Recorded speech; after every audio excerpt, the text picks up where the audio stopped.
আমরা শুনতে পাচ্ছি, শুনতে পাচ্ছি। কিছুক্ষণ আগেই আমরা খবরটিতে পেয়েছি, সেখানে সহকর্মীকে মানা দিয়েছেন।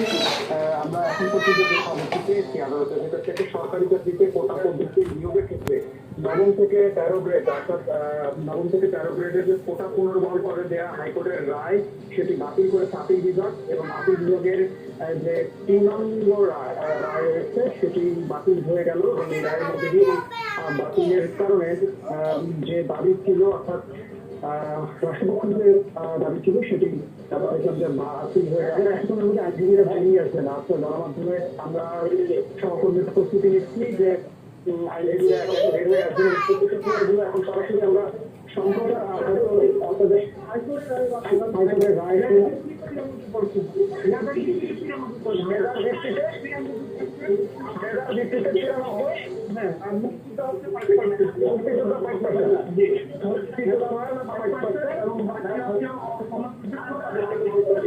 দর্শকদের জন্য 2,000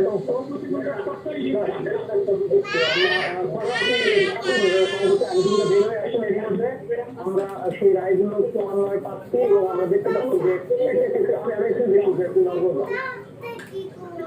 আইনজীবীরা কথা বলা শুরু করছেন, এবং আমরা দেখতে পাচ্ছি এখানে যে রায় দেওয়া হয়েছে তাতে ছাত্রদের পড়াশোনায় ফিরে যাওয়ার আবেদন করা হয়েছে, অভিভাবকদের প্রতি আবেদন করা হয়েছে শিক্ষার্থীদের পড়ালেখার জন্য।